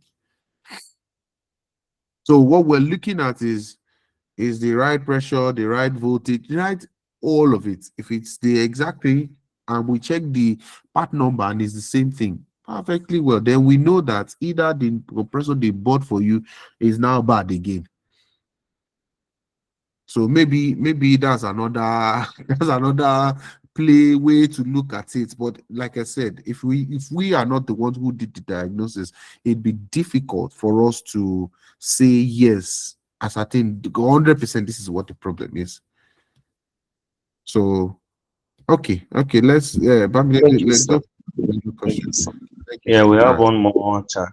I have four. Mr. Lawson said I have four-cylinder 2008 Accord that has poor fuel mileage and shaking at idle. And when I on the car AC, I have changed spark plugs and engine, yet the car does not stop fuel consumption and shaking. Yeah, well, you can have shaking now can be injectors, shaking can be throttle body, shaking can be low idle. If it's idling less than, I think 800, I think 800 is a safe even. Car diagnosis report and GNI, I think 800 is not bad, right? 800 is a safe even. If you go below 800, I think you start having issues. So if you are like 600, you have this shaking. So it could be anything. So we just need to, like I said, always we need to find out that when you have poor gas mileage, are you having a fuel trim issue, which means you have early burn, late burn, bad O2 sensor, bad catalytic converter, bad injectors, overflooding your system?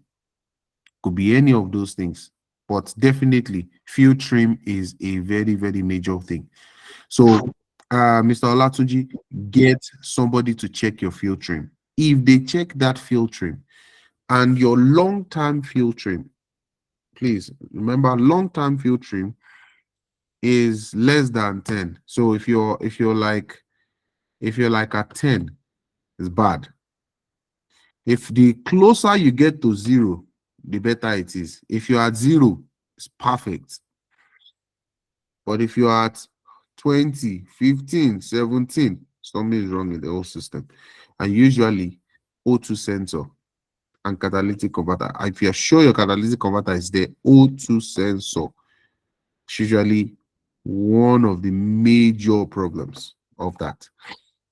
So you can have a throttle body issue and you have an exhaust problem as well. For these two, that would be my major way of looking at this too. So you have a throttle body problem, which means the idle. So if you have a separate idle control valve for this, go and check the idle control valve. Is either blocked or completely bad.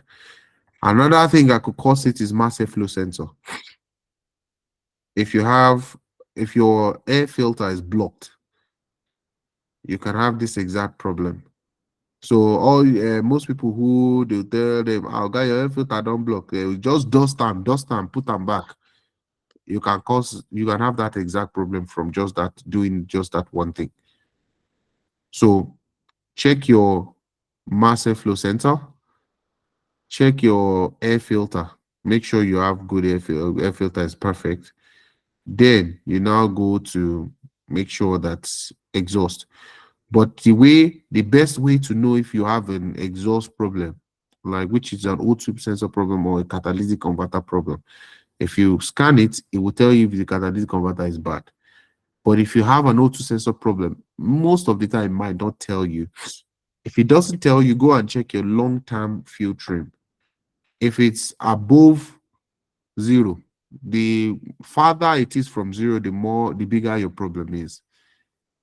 So those are the 3 things I would say you have a problem with. There can be more, but those are the major 3 things I can pick from.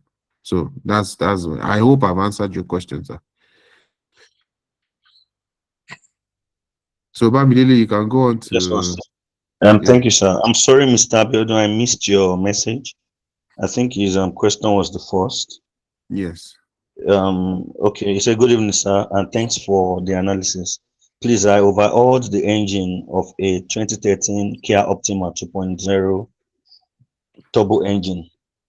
The car drives perfectly fine and shifts well, Yeah. but the issue is that once I come into traffic after driving for over 30 minutes or an hour and I slow down in traffic, the oil lamp starts flashing and the engine won't rev at all, but the engine won't go off and the car won't move well.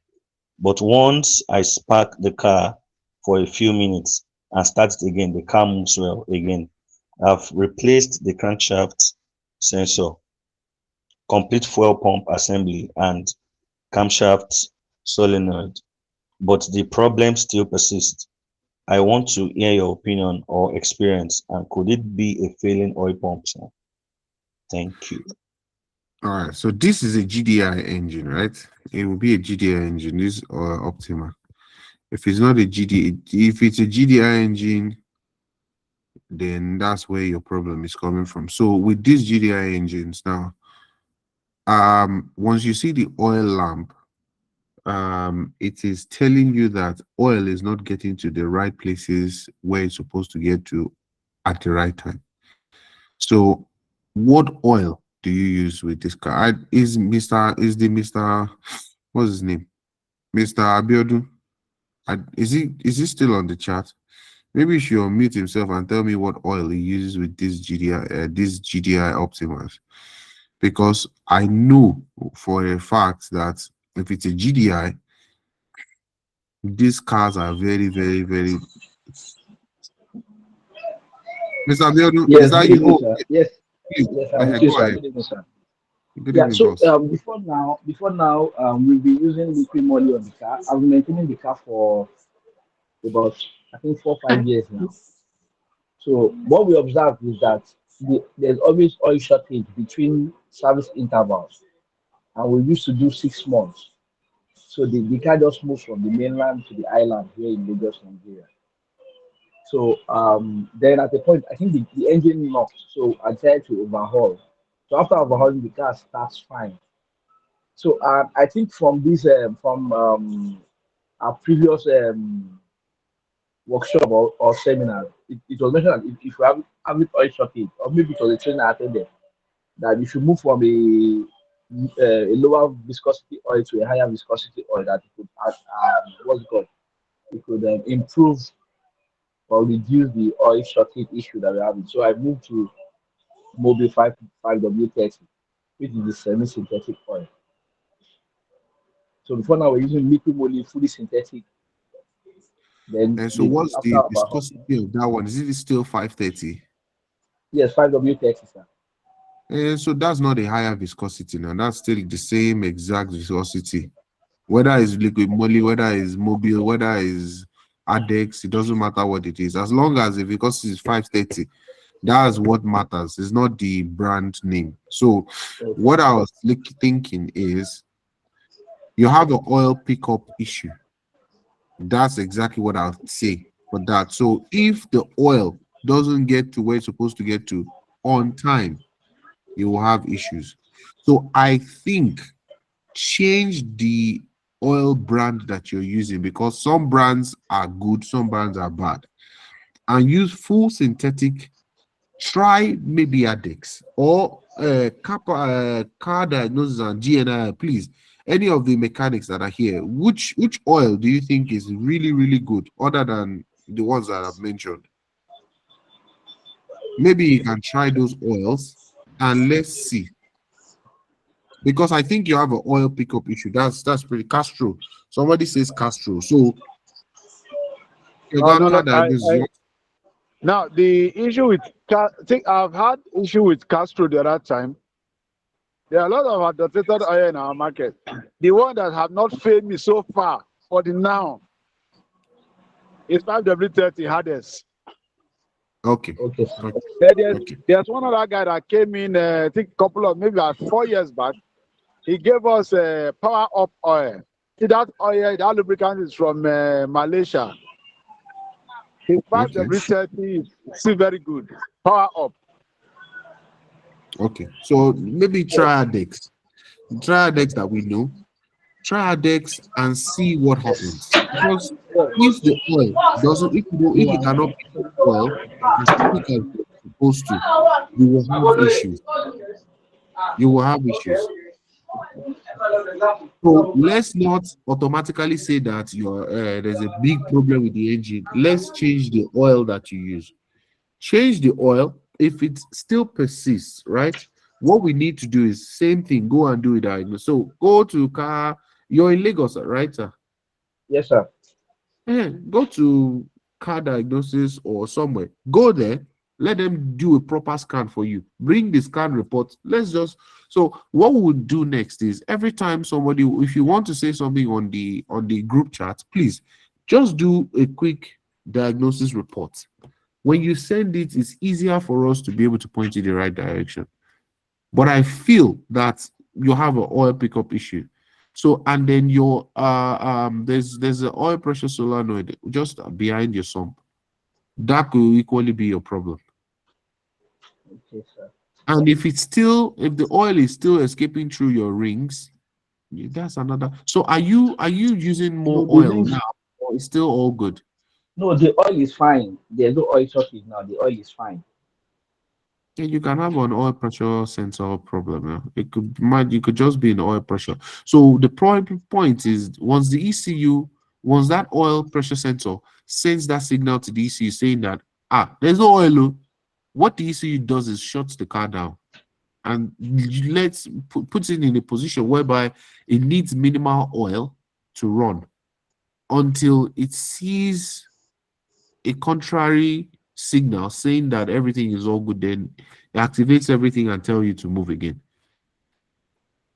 So that's Okay, what sir. I think is going on. So let's change that oil, service it with the Adex.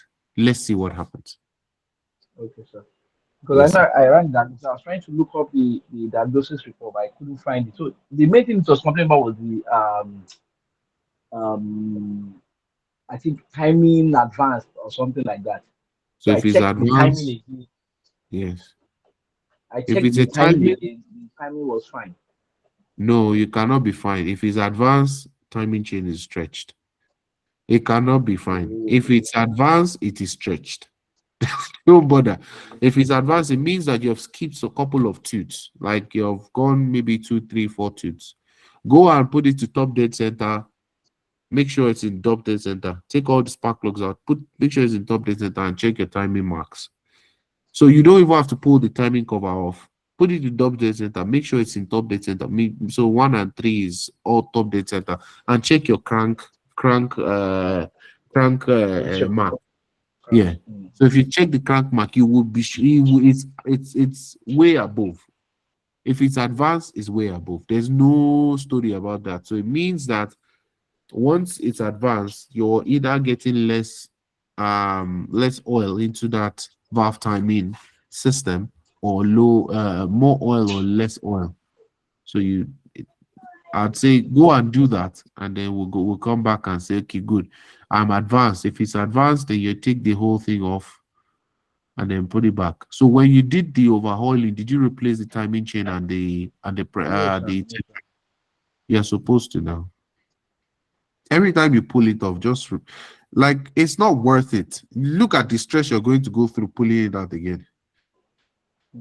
If I mistakenly pull your engine out, if I mistakenly do your even if it is the valves, my brother, if I'm going back in and putting water pump in, I'm putting timing chain in, and I'm putting the timing chain tensioner in. I don't want story. I don't want to go back there, because it is going to be you're physically going to blame me that, oh, it's until you touched it. So there's no point me not doing all of those things. I will not spare you. I will just do all those 4 things while I'm there, because I will always have to pull most of those things out to do the same job. So that's All how right, I sir. quote So, it. so on the oil pump, would you advise I replace? Well, I was suspecting the oil pump that maybe the oil pump is failing when it's hot or something. I don't know. See, I'd say go and do the timing chain advance first. No, I've noted, sir. I've That noted. might see, because see, most of these manufacturers, right? Until That's why we mechanics, until we face a problem, that's when we know that, oh Jesus. So it means that this timing chain, so you can have a timing chain that runs oil pump as well. The same timing chain will all run the oil pump. So if it's Yes, sir. advanced, then you can have the same problem. So you never know. These people are terrible people. You never know what they've put in there. So that's why I always say, if I have one problem, I'll go and solve that one problem first. And then if the other one still persists, then I go to the next one. If it is a chain driven and is driving the oil pump, you can have the same exact problem, which I can't even remember. It's been a while I've done one, so I can't even remember if you have that. Yeah, it's chain driven and the chain drives the oil pump. So there Oh, are two so chains. There's a small yeah, chain that connects the oil pump to the crankshaft. Then the longer chain connects the crankshaft to the intake and the exhaust camshaft. well, you have answered your own question. So you have answered your question. So you see where your problem is right now. Go and solve it. You already know what your problem is. So that's where it is. So it means either that if the timing chain are stretched, the oil pump are stretched as well.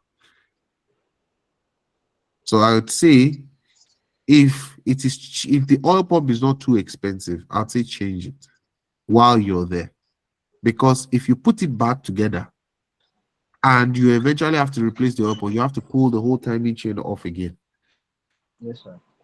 So your best option is, while you're there, replace the oil pump, replace the chain, both chains. Don't now replace the oil pump and don't replace the chain. Replace both of them. Yes, sir.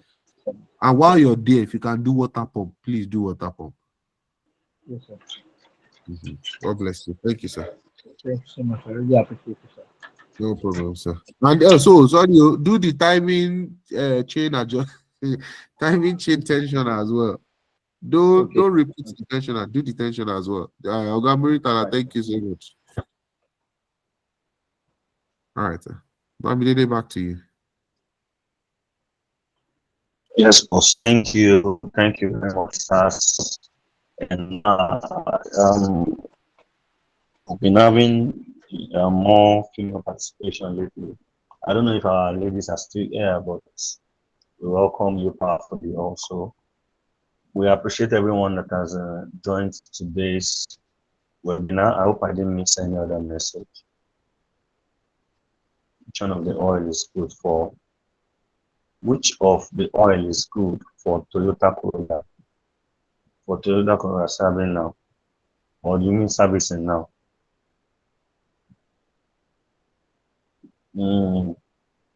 I don't know if that has been answered already when we were talking about the Castro oil. But I'm sure the conversation can still continue on the group. Speaking of which, if you are yet to join the group, please have let me just resend the message. Can you follow this link on the chat? And you're going to be able to join the group. Please do well to ask questions.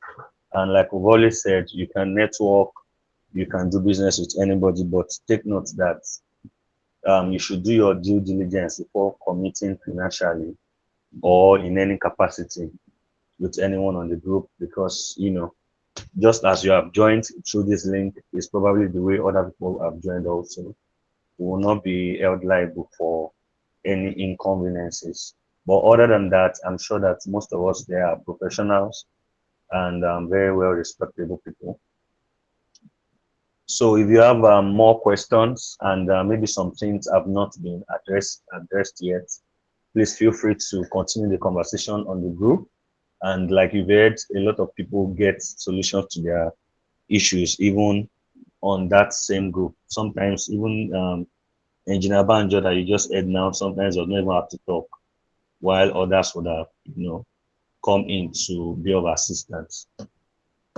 You might be wondering that who are we that we're putting this together? We are Vehicle Checks and of course Vehicle Use, and we're a car reporting company.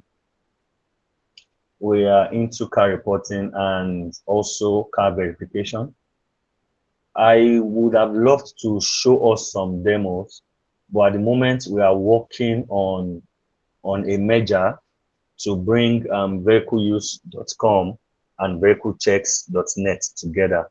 So all the functionalities will be brought into one platform where you can do your vehicle verification, you can do your notice of disposal, you can also check your vehicle history report.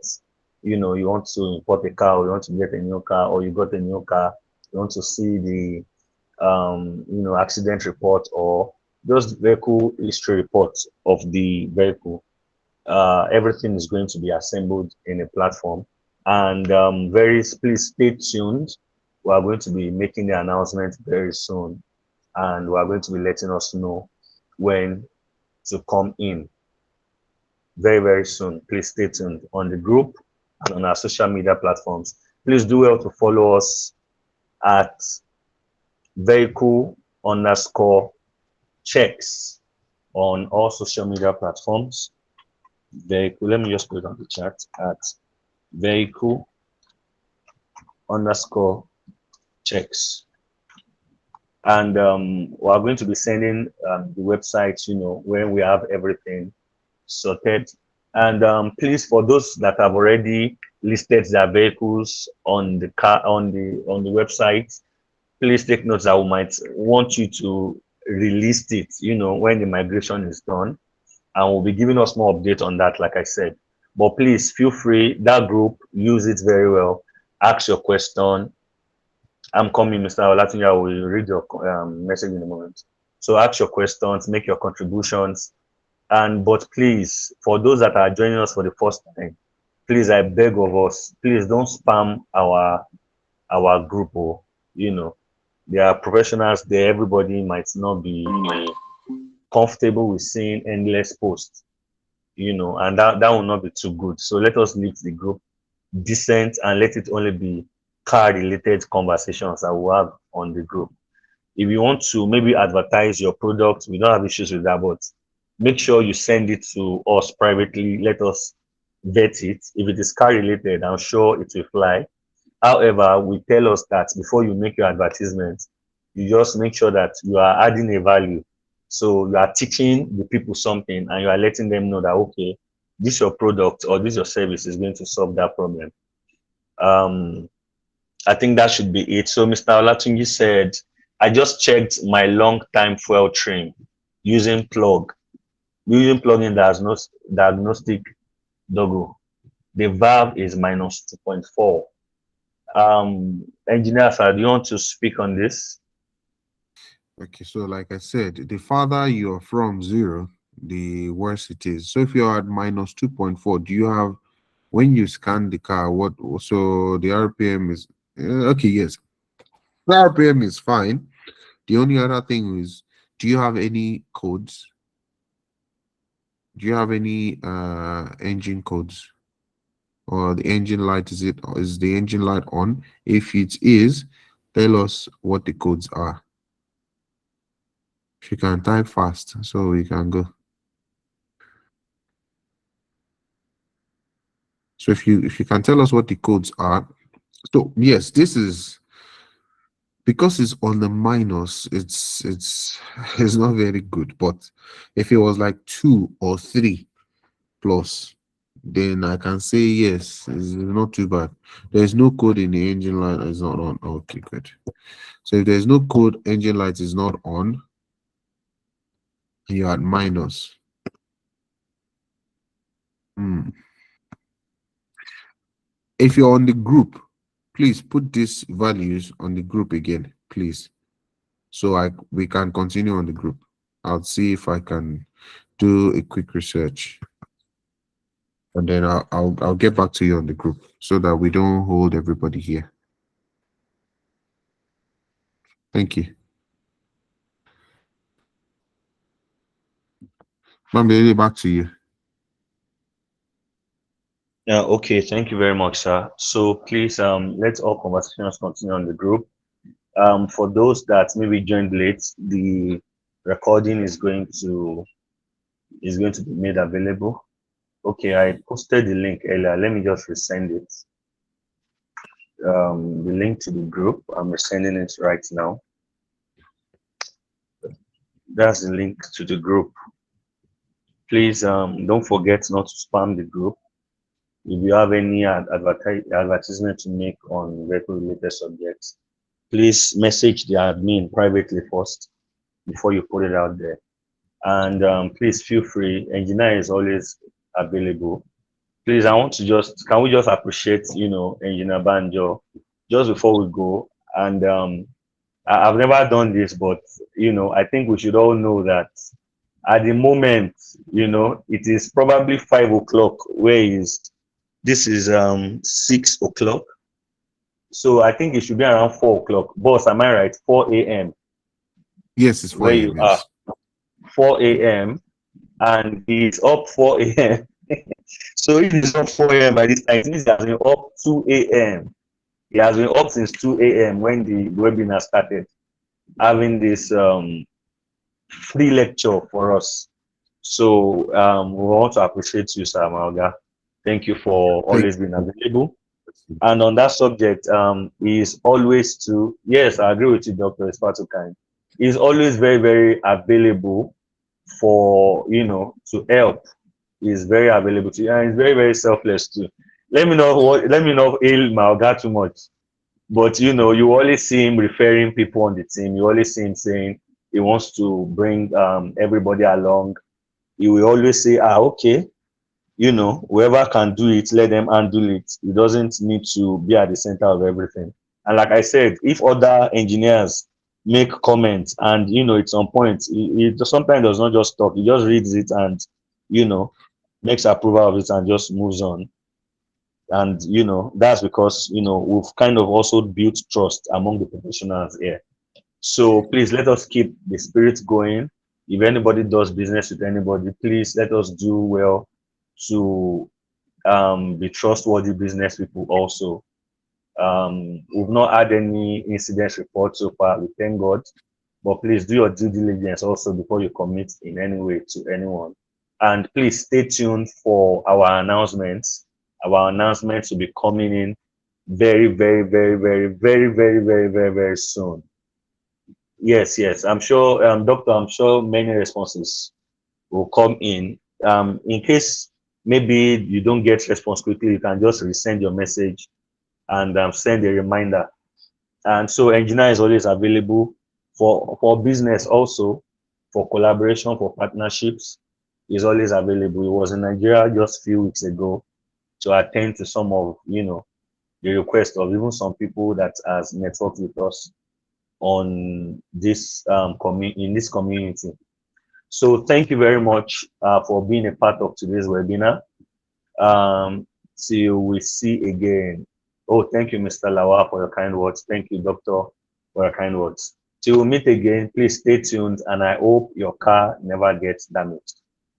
Amen. Enjoy the rest. Enjoy the rest of your week, SARS and MA. Thank you, Mr. Bamidele. Thank you for always being there. Thank you, Mr. Gbawumi. I'm just saying you. I didn't know you'd be here. Well, sir. Good evening, sir. Thank you so much, sir. God bless you, sir. We appreciate you, sir. Amen. Amen. Thank you, sir. All right, Amen. sir. Thank you. All right. Bye.